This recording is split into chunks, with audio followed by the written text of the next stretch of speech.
कैसे हैं आप। आज की इस वीडियो में हम लोग देखने वाले हैं कि जो सरकारी तनख्वाह होती है वो होती कितनी है। केंद्र सरकार हमें कितनी सैलरी देती है और राज्य सरकार हमें कितनी सैलरी देती है। अगर हम लोग गवर्नमेंट जॉब की तैयारी कर रहे हैं तो हमें ये चीज़ पता होनी चाहिए कि जब हमें सरकारी नौकरी लग जाएगी तो हमारी सैलरी होने वाली क्या है। तो जो सैलरी होती है वो आपकी बेसिकली 5 फैक्टर्स से काउंट होती है जिन पे हम बात करते हैं। बेसिक होता है एक एचआरए, डीए, टीए और डीए ऑन टीए। ये होता क्या है, हम इस सब के बारे में डिटेल में अभी हम बात करेंगे। हम लोग सेंट्रल गवर्नमेंट की सैलरी कैलकुलेशन कर रहे हैं। जो स्टेट गवर्नमेंट की है वो भी आपको लास्ट में बता दिया जाएगा कि उसमें और इसमें फर्क क्या होता है। ठीक है, तो ये बेसिक एचआरए, डीए, टीए और डीए ऑन टीए होते क्या हैं, इन सब पे हम लोग अभी बात कर लेते हैं। तो स्टार्ट करते हैं हम लोग बेसिक से। तो बेसिक क्या होता है, जब सेवंथ पे कमीशन 2016 में रिवाइज किया गया था तो ये एक टेबल दी गई थी। ठीक है, इसमें क्या किया गया था, जो आपकी ग्रेड्स पे थी 1800, 1900, 2000, इसी प्रकार 4200, 4600, इनको लेवल्स में ट्रांसफर कर दिया गया था। लेवल 1, 2, 3, 6, 7 इस तरह से। तो 1800 अगर ग्रेड पे है तो उसको लेवल 1 बोला जा रहा है, 1900 ग्रेड पे है उसको लेवल 2 बोला जा रहा है, 4600 ग्रेड पे है तो उसको लेवल 7 बोला जा रहा है। आपने सुना होगा कि वो लेवल 7 में है, वो लेवल 6 की जॉब है, या वो लेवल 10 की जॉब है, मतलब वो 5400 ग्रेड पे की जॉब है। ठीक है, यहाँ पे ये जो लिखा हुआ है वो एंट्री पे लिखा हुआ है। अगर बात करें 5400 ग्रेड पे एंट्री पे 21,000 है, तो अगर आप 21,000 को मल्टीप्लाई कर दोगे इसके फिटमेंट फैक्टर से 2.67 से, तो आपका जो बेसिक है वो कैलकुलेट होकर आ जाता है 56,100। 4200 पे इसी तरह 13,500 एंट्री पे है, फिटमेंट फैक्टर 2.62 है, तो बेसिक आपका हो गया 35,400। तो ये बेसिक है। अब ये लेवल 1, 2, 3, 4 ये कैसे काम करते हैं। लेवल 1 से लेवल 2 पे जाने का मतलब है आपका प्रमोशन होना। इसी तरह लेवल 7 से लेवल 8 पे जाने का मतलब है प्रमोशन, लेवल 8 से लेवल 9 पे जाने का मतलब है प्रमोशन, लेवल 9 से लेवल 10 पे मतलब है प्रमोशन।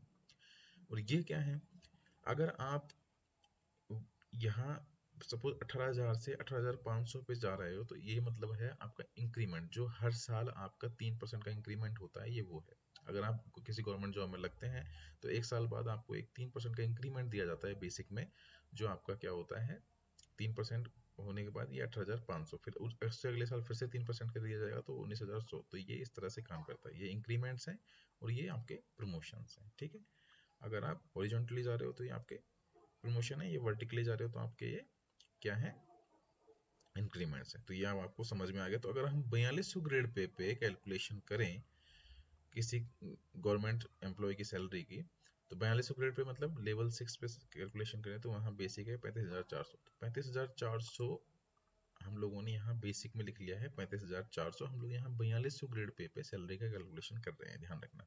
ठीक है, ये 35,400 कैसे आया ये आपको पता लग गया है। ये 4200 ग्रेड पे है, लेवल 6 की जॉब है, तो यहाँ पे एंट्री फर्स्ट पे क्या है 35,400 हमने बेसिक लिख लिया है। ऐसे आप कुछ भी लिख सकते हो। 5400 ग्रेड पे अगर मान लीजिए आपकी जॉब लग रही है तो यहाँ पे आपका बेसिक एंट्री हो रही है 56,100 पे। अगर हम लोग 4200 की कैलकुलेशन कर लेंगे तो इसके हिसाब से हम बाकी की कैलकुलेशन भी कर लेंगे। तो ये बेसिक हो गया आपका।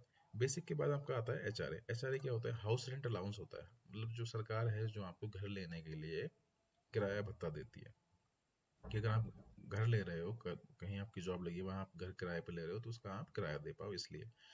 तो ये जब प्रपोज्ड किया गया था, ठीक है, सेवंथ पे कमीशन, तो वहां पे एक्स वाई और जेड क्लास सिटी के आधार पर आपको 8%, 16% और 24% एचआरए दिया गया था। अब x y z class cities क्या हैं, ये आपकी पॉपुलेशन के हिसाब से डिफाइंड सिटीज होती हैं। ठीक है, आपकी किस सिटी की कितनी पॉपुलेशन है उसके हिसाब से इनको डिफाइन किया जाता है एक्स वाई और जेड क्लास सिटी में। ठीक है, हाईएस्ट पॉपुलेशन वाली सिटीज को हम लोग बोलते हैं एक्स क्लास सिटी, उससे कम फिर जेड क्लास सिटी। ठीक है, वाई क्लास सिटी और फिर जेड क्लास सिटी। अब जब पोस्ट किया गया था तो एचआरए की रेट जो है ये बोल दिया गया था कि 5400, 3600 और 1800 रुपए से कम तो किसी भी हालत में देंगे नहीं। ठीक है, एचआरए।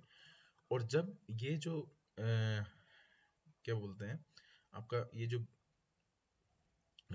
8%, 16% और 24% से आपका इंक्रीज करेगा डीए, डियरनेस अलाउंस मतलब महंगाई भत्ता, जब ये इंक्रीज करेगा 27, 18 और 9% में, तो आपका एचआरए 27%, 18%, 9% हो जाएगा। अगर ये टच करेगा आपका 25% को, और अगर ये फिर से इंक्रीज होकर के 50% को टच करेगा तो 10%, 20% और 30% हो जाएगा। ठीक है, बेसिकली होता क्या है कि आपको डियरनेस अलाउंस दिया जाता है महंगाई भत्ते के रूप में। ठीक है, वो इन्होंने बोला है कि स्टार्टिंग में आपको एचआरए तो जो HRA है वो महंगाई भत्ते के हिसाब से इन्होंने डिफाइन किया था कि स्टार्टिंग में 8%, 16%, 24% दिया जाएगा। जब महंगाई भत्ता आपका 25% हो जाएगा तो वो 9%, 18%, 16% कर दिया जाएगा HRA को। और जब महंगाई भत्ता बढ़ता बढ़ता 50% हो जाएगा तो वो आपका 10%, 20%, 30% कर दिया जाएगा HRA को। अभी जो करंट आपका महंगाई भत्ता है, डियरनेस अलाउंस जिसको हम बोलते हैं, वो 50% है। और उसके हिसाब से जो हमारा एक्स क्लास का जो हमारा HRA निकल करके आता है वो आता है 30%। ठीक है, इसके हिसाब से हम लोग कैलकुलेशन करेंगे। महंगाई भत्ता क्या होता है? महंगाई भत्ता भी आपको दिया जाता है क्योंकि हर साल महंगाई इंक्रीज होती है, तो उसके हिसाब से जितनी महंगाई इंक्रीज हुई है उसके हिसाब से कैलकुलेशन करके आपको एक महंगाई भत्ता हर 6 महीने में इंक्रीज किया जाता है। ये 1 जनवरी को इंक्रीज होता है और 1 जुलाई को भी इंक्रीज होता है। साल में 2 बार इसको इंक्रीज किया जाता है। तो करंट जो महंगाई भत्ता चल रहा है वो 50% चल रहा है। ठीक है, अब ये जो X class Y class cities हैं इनके बारे में हम लोग बात करते हैं। तो कुछ एक सिटीज ही हैं जो हमारी एक्स क्लास सिटीज हैं, जैसे आंध्र प्रदेश में हैदराबाद है, दिल्ली है, अहमदाबाद है, बेंगलुरु है। अगर हम जैसे राजस्थान की बात कर लेते हैं, यहाँ एक भी एक्स क्लास सिटी नहीं है, यहाँ सिर्फ वाई क्लास सिटीज हैं कुछ एक। बीकानेर, जयपुर, जोधपुर, कोटा, अजमेर, बाकी जितनी भी हैं वो सब हमारी जेड क्लास सिटीज में आती हैं। पंजाब की बात करें, यहाँ एक भी एक्स क्लास सिटी नहीं है, जो है वाई क्लास सिटीज हैं। अमृतसर, जलंधर, लुधियाना, बाकी सब जेड क्लास सिटीज हैं। तो हम लोग एक्स क्लास सिटीज के हिसाब से कैलकुलेशंस कर रहे हैं। तो उसके हिसाब से अब हमारा डियरनेस अलाउंस HRA जो है 30% हो गया, तो ये बेसिक का 30% 10,620 हो गया। और डियरनेस अलाउंस मैंने आप लोगों को अभी बताया, महंगाई भत्ता भी 50% चल रहा है तो वो 17,700 आ गया। अगर आप 35,400 का 50% कैलकुलेट करेंगे और 35,400 का 30% कैलकुलेट करेंगे तो ये आपका HRA आ गया। ठीक है, अब ये आता है आपका टीए क्या होता है। टीए क्या होता है? टीए आपको ट्रांसपोर्ट अलाउंस दिया जाता है। यात्रा भत्ता, यात्रा भत्ता अगर आपने कहीं किराए पे कमरा ले रखा है, अब आप ऑफिस में जा रहे हो तो कुछ पैसा खर्च करके जा रहे हो, उसके लिए गवर्नमेंट ने बोला अगर आप एक्स क्लास सिटी में हैं तो वहाँ पे ग्रेड पे के हिसाब से ये गिवन है। आप देखना 1800 से 1900 ग्रेड पे अगर आपकी है तो 1350 रुपये आपको दिया जाएगा। अगर आप 2000 से 4800 ग्रेड पे तक है तो आपको 3600 रुपये दिया जाएगा। और 5400 ग्रेड से आप उसके ऊपर है तो आपको 7200 रुपये दिया जाएगा। ये आपका टीए होता है, ट्रांसपोर्ट अलाउंस या यात्रा भत्ता जिसको हम लोग बोलते हैं। और एक्स क्लास सिटी के अलावा अगर आप बाकी की सिटीज में हो तो आपको 900, 1800, 3600 गिवन होगा। ठीक है, अब हम लोग सिंस एक्स क्लास सिटी के हिसाब से बात कर रहे हैं और हम लोग कैलकुलेशन कर रहे हैं किसकी, 4200 ग्रेड पे हम लोग जो है कैलकुलेशन कर रहे हैं। 4200 ग्रेड पे हम लोग कैलकुलेशन कर रहे हैं तो हम लोग क्या देख लेते हैं कि हमारा टीए कितना होने वाला है। तो 4200 ग्रेड पे ये 4800 से नीचे आने वाले तो हमारा टीए जो है 3600 होने वाला है। ये 3600 प्लस डीए जो लिख रखा है इसको भी आप भूल जाओ, इसको सिर्फ याद रखो 3600 हमें जो है टीए मिलने वाला है। तो यहाँ पे हमने लिख लिया 3600। फिर है डीए ऑन टीए। अब ये डीए ऑन टीए क्या है? डीए ऑन टीए ये है कि सपोज आपका जब ये प्रपोज किया गया था तो आपका कुछ जो है यात्रा भत्ता फिक्स था कि भाई उस टाइम पे मान लीजिए कि 5 किलोमीटर का कुछ एक किराया लगता था 50 रुपए। लेकिन 2 साल, 3 साल, 4 साल बाद तो क्या हो रहा है, जैसे जैसे महंगाई इंक्रीज हो रही है वो आपका ट्रांसपोर्ट अलाउंस भी इंक्रीज हो रहा है, मतलब आपका जो है किराया भी इंक्रीज हो रहा है। तो वो डीए मतलब महंगाई भत्ता दिया जा रहा है टीए पे, ठीक है, आपके किराए पे।